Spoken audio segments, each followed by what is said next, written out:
Hey guys, Liana here, giving you a video review of Assassin's Creed Syndicate. The embargo is over, we can talk about the game, hooray, and I can play as Jacob. I did an Evie video before, I did a Jacob video but didn't have time to get it up. So I decided to play as him for this little informal video review so that you guys can see how he plays as well. Now I have completed the game, proof that everything is conquered. Look at that. Obviously I haven't gone through and cleaned up all the post-finish late game stuff, but I have completed a fair bit of it. And I can show you guys a Fight Club. I think I finished this already, but it's okay, I need the monies. And it's a way to show you guys some navigation as well. You'll see Jacob's natty outfit. That is an alternative outfit. The costumes in this game are awesome.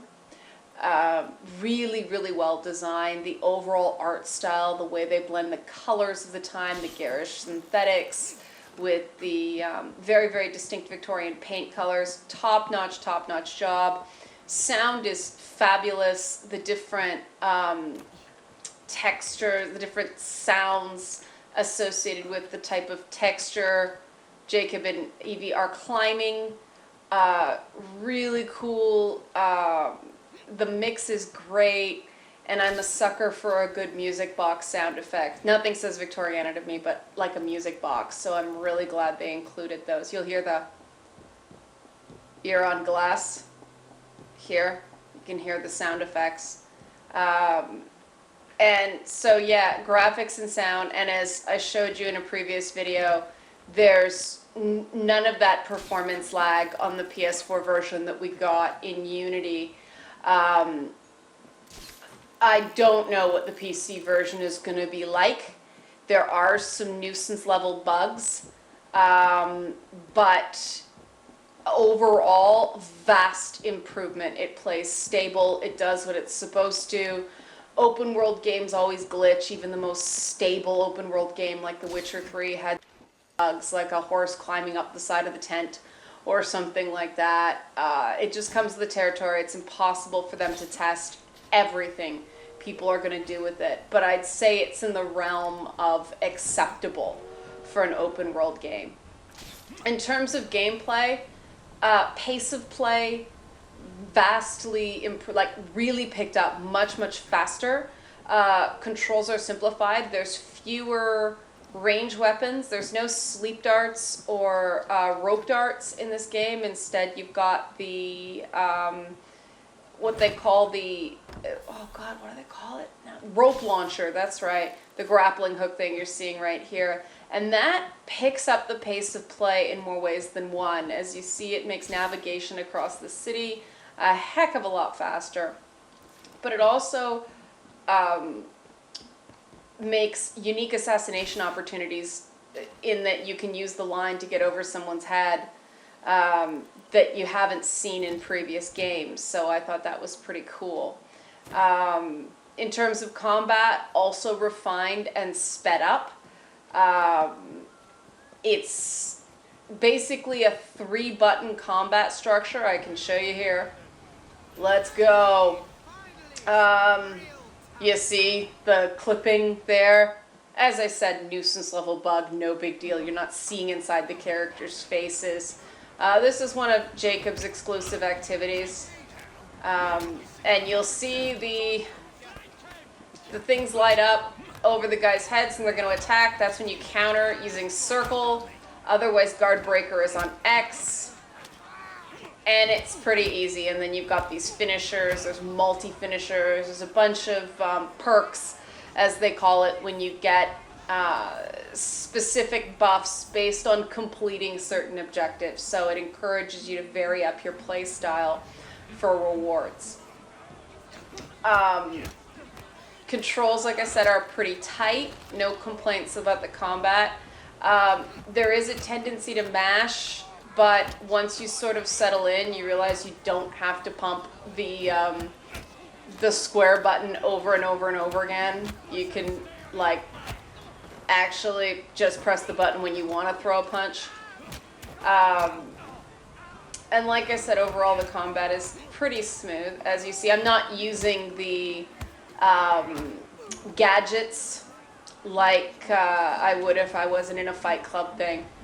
Let's bail out of this because you saw a bit of the combat, and talk a bit about story until I can find another thing where I'm actually using the gadgets so I can show you guys, because it does. And this loyalty level system works really well too. You get gadgets as you do certain types of missions. So again, it's a carrot version of completion instead of stick.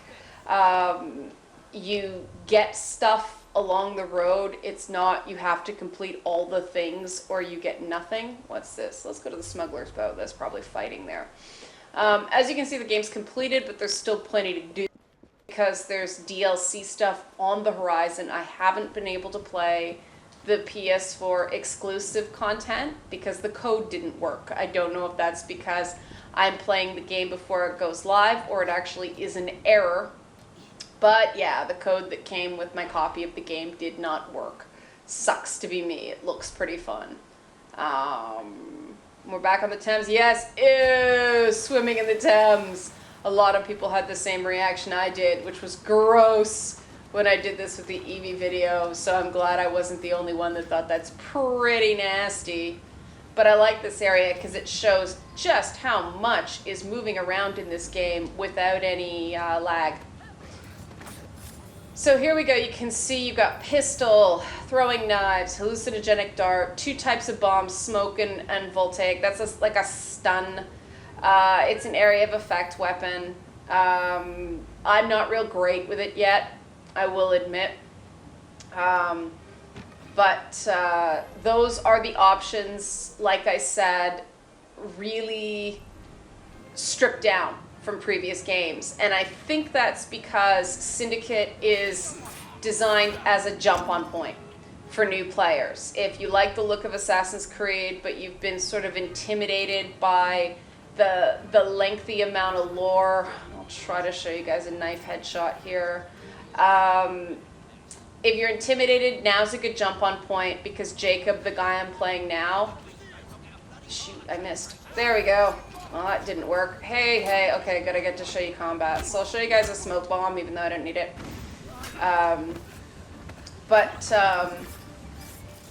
Yeah, this really is, Jacob really does serve as a player proxy for new players, whereas Eevee sort of fills more the role of the experienced veterans who have been playing all the way since Assassin's Creed 1 or Assassin's Creed 2, even Assassin's Creed 3 and Black Flag. The biggest references in this game are certainly Black Flag and references to Ezio.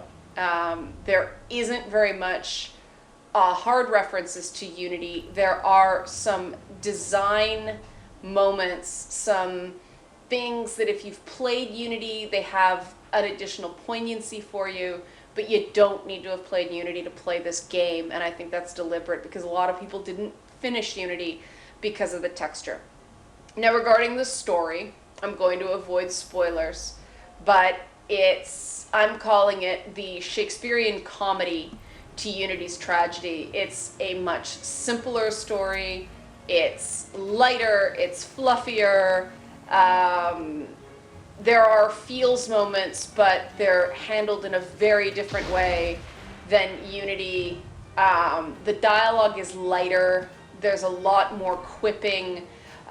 Jacob and Eevee are both very likable, funny characters in their own ways. It's not sort of that cipher that Arnaud brought to the table in Unity while Elise stole the show. What else can I talk about? The support characters among the assassins are mostly good. Henry Green is definitely the standout character. He's the brown guy you saw in the stuff. I mentioned him before. He's great.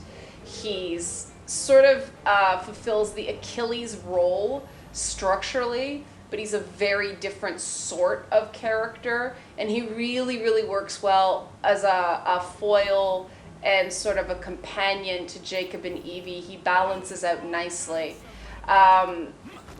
The various historical characters in the game, notably, I think the most fun ones are probably Charles Darwin and Alexander Graham Bell. I won't tell you too much about it other than that, just because I want you to be able to experience it for yourself.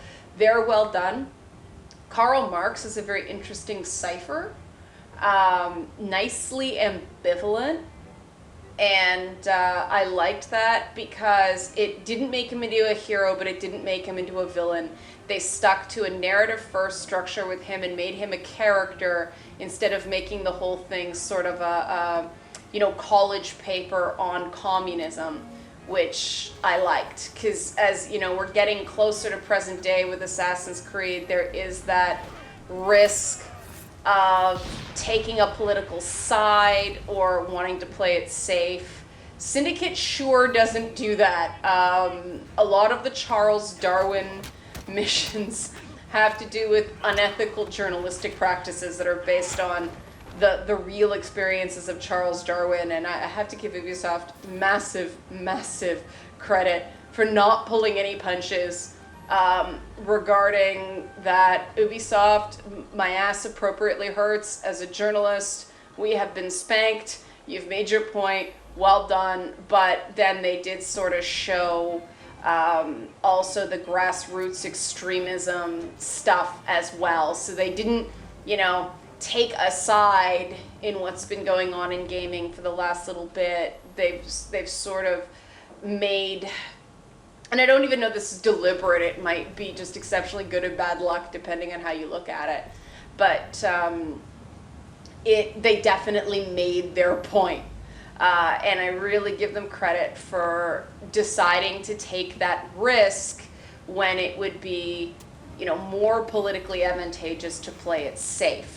Now, like I said, there are a lot of very good characters in this. I don't want to talk about them all by name because I want you guys to be able to experience for themselves, and there were a few that pop up that were nice surprises to me, so I'd like to keep. But this character here you see there, Ned Weiner, the trans man character, complete disappointment for me. In precisely 2 scenes, if you complete all of his loyalty missions. 1 scene, if you don't, that's it. And it's like, you thought Krem in Dragon Age Inquisition was bad for just standing around and being trans. Well, Ned is way more of a placeholder. And I guess on the one hand, like I said before, if you have a placeholder, why not make it, a diversity point? Because, white people, white, cisgendered, blah, blah, blah, blah, people should not just be, a normative baseline. However, with the amount of press that they got due to that character, I was expecting more. Maybe that's my own expectations. More to the point, the Templar characters, I know they were trying to go in a different direction. I know they were trying to sort of deliberately make them more mwahahaha, comedic villain for structural reasons. I have my theories about how the real villain is in this game, but I'm not going to spoil that. But the Templars themselves, none of them even remotely hold a candle to great Templar characters like Elise from Unity or like Haytham Kenway from the Assassin's Creed 3 and ensuing games. So don't expect that going in. The core of this game, the reason to play this game is a great, fast-paced, elegant, smooth controlling, single-player experience. There is no multiplayer. There's no bells and whistles that way. It's a back-to-basics experience with a good story that definitely doesn't have the level of challenge or nuance for the player. It is much goofier, it's much lighter, but that doesn't mean it's not enjoyable. I had fun with this game, and I think because you see things like that where guys just been run over by a carriage. See, that's the little things you see in this game that weren't really pleasant in Unity. The random events that you can do around town, like people getting mugged or having to chase people down and things like that, they're significantly minimized compared to Unity. Unity was constant. Like you couldn't go 15 feet without something happening. In Syndicate, it's much more spread out. I much prefer it. It's a lot less of a distraction, and you can, focus instead on the amazing light and haze effects and these awesome building designs. It's just glorious, beautiful game, meticulously researched in terms of period details. It's definitely a lighter, less challenging story, which I don't think is a bad thing. Because at the end of the day, Assassin's Creed Syndicate is fun. And that's what matters. It's a great big sandbox for you to play in as two very, very likable characters. And that, at the end of the day, is what it intends to be. It's intending to sort of reset the series without rebooting the continuity. There's little bits of modern day meta story that I won't get into. And if you're a long-term fan and a junkie for that stuff like me, then I'm not gonna wreck it for you, because it is cool to just experience. But it's definitely, and when I say smaller game, I don't mean it's like 18 hours. It's still, I put in a solid 40 hours, and I'm at, what am I at? Shoot, I don't want the map. I want the. I'm at 77% total synchronization. So 40 hours to hit that point. That to me is a decent chunk of game, since I'm not done. And there are specific missions that do unlock when you beat the campaign. There are specific things you cannot access until you beat the game. It's definitely designed, both narrative and design wise, to be an ongoing experience that you can fart around in for hours and hours and hours once you complete the story. So you don't have to worry about sort of drawing it out because there's some penalty for that. The characters do cap at level 10, so you're not going to be on an eternal leveling grind, which is nice. Everything is sort of, everything in moderation is, I guess, the design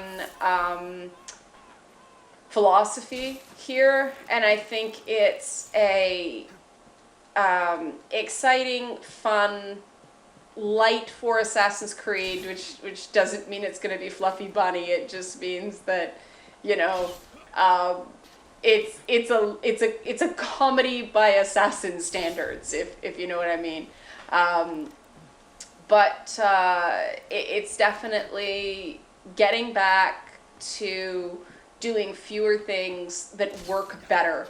And I think it's the right call. And I recommend for people who sort of slipped away from the franchise, perhaps on Assassin's Creed 3, that everything didn't work as planned, or perhaps on Unity, this is sort of the tone in the writing is evocative of Assassin's Creed 2, but everything just moves much faster.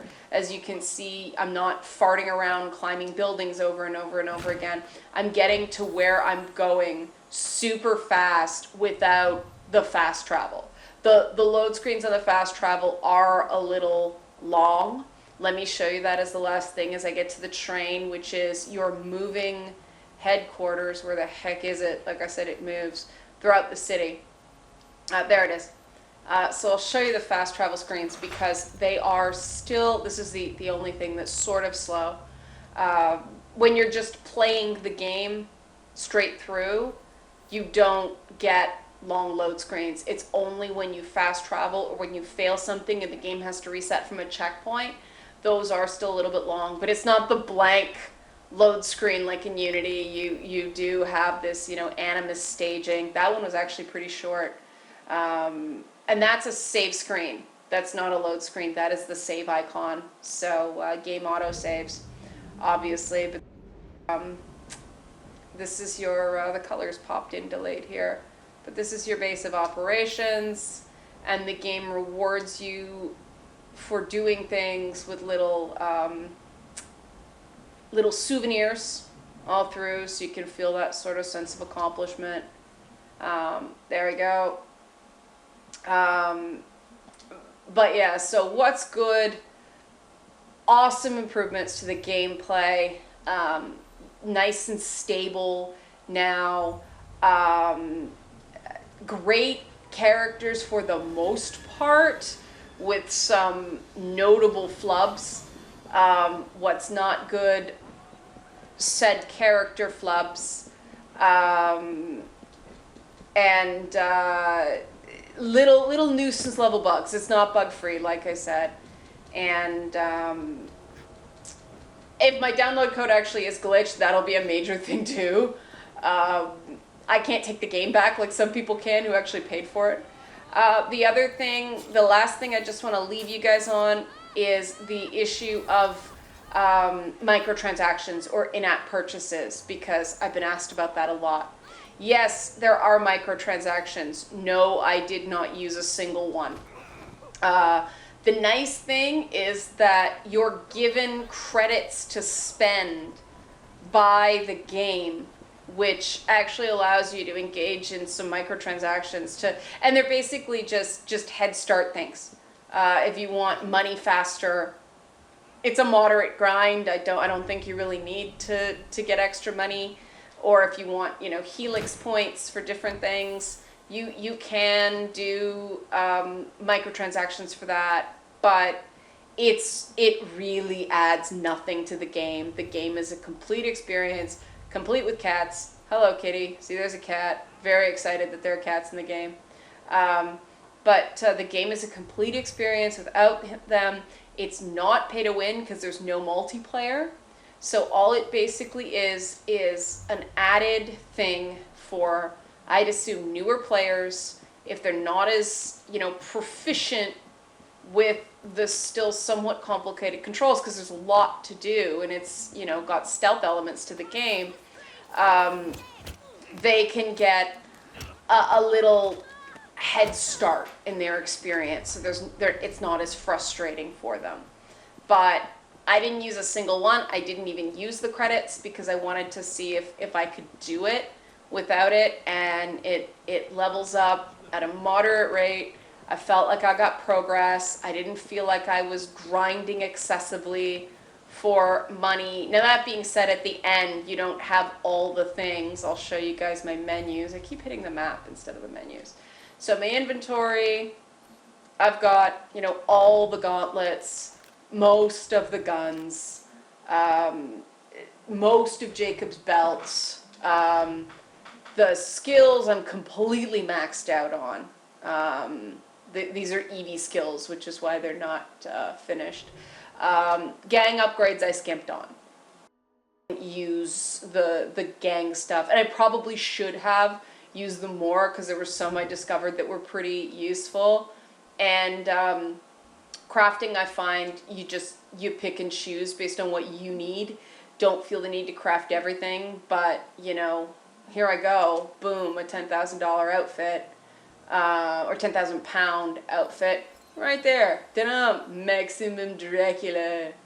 And like I said, you don't need the microtransactions to, go crazy with the game. And yes, there's Ezio's outfit, and there's Edward's outfit, and is there another one? There's Elise and Aveline for Evie as well. These are like identical suits. Oh no, that's I like the extra carrying capacity, so I'm gonna stick with this. But so that's basically my little video review of the game. Would I recommend this game? Yes, thumbs up. Not perfect, but overall, I enjoyed playing this game immensely. I think it's absolutely worth the money as a nice mix of quantity and quality of play. Um, and I think Ubisoft's back on the horse after that stumble with Unity. So, good for them.